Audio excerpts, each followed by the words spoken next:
This is part 3 like त्यही हो हाम्रो बिटा अक्सिडेसन अफ फ्याटी एसिड भएर लास्टमा निस्केको के त्यो एसिडलकै like some part of it हुन्छ नि केटोन बडी सिन्थेसिसमा गयो अनि यो चाहिँ कोलेस्ट्रोल सिन्थेसिसमा लाइक एसिडलको नै युज हुन्छ।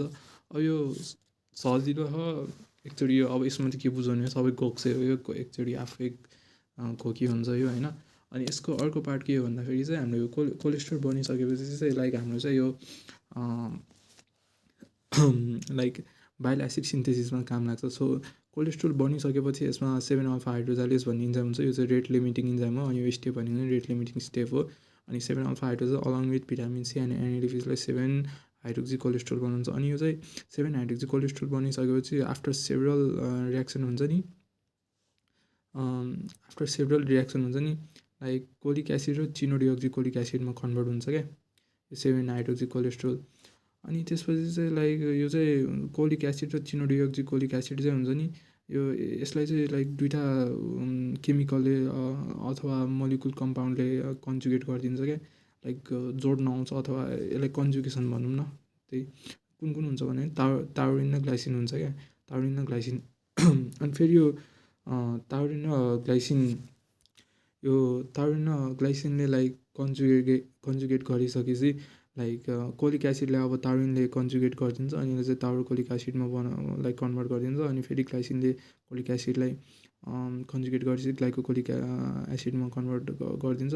त्यसरी नै लाइक यसमा नि त्यो टाउरिन र ग्लाइसिनले कन्जुगेट गरिदिन्छ। अनि त्यसरी टाउरो चिनोडियोक्सिकोलिक एसिड अनि चिनोडियोक्सिकोलिक एसिड भनेर यसरी लाइक यो कन्जुगेसन स्टेपवाला सकिन्छ। अनि यो कन्जुगेट भएको यो बाइल एसिड चाहिँ फेरि हुन्छ नि डिकन्जुगेसन र डिहाइड्रोजाइलेसनमा जान्छ। अनि त्यसमा चाहिँ लाइक के भन्छ भन्दाखेरि यहाँ चाहिँ लाइक यतापट्टिको चाहिँ लाइक टाउरो कोलिक एसिड यो कोलिक एसिड वाला पार्टमा चाहिँ डिअक्जी कोलिक एसिड बन्छ। अनि यसमा चाहिँ लाइक यो चिनोडिअक्जी कोलिक एसिडवाला पार्टमा चाहिँ हुन्छ नि लिथोकोलिक एसिड बन्छ। अनि हाम्रो चाहिँ लाइक प्राइमरी र सेकेन्डरी बाइल एसिड भनेर कुन सोध्छ।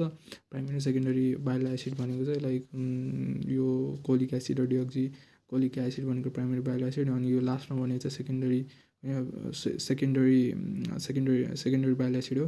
अनि बिचमा चाहिँ लाइक बिचमा बन्ने भनेको चाहिँ यो कन्जुगेटेड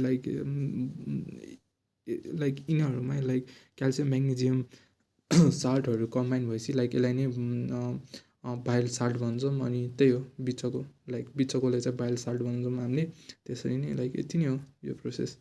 अनि इन्टरहेपाटिक सर्कुलेसन जो चाहिँ एउटा लाइक 98 to 99% भनौँ न बाइल एसिड चाहिँ हुन्छ नि फेरि इलियममा रिएब्जर्ब हुन्छ क्या लाइक हामीले बनाउनु पर्दैन। अनि बाँकी त्यो 1-2% 1-3% हुन्छ नि लाइक त्यो चाहिँ हाम्रो लाइक बनाउनु पर्ने हो। अनि बनाउनु पर्नेमा भन्दाखेरि यो लिथोकोलिक एसिड चाहिँ बनाउनुपर्छ होइन।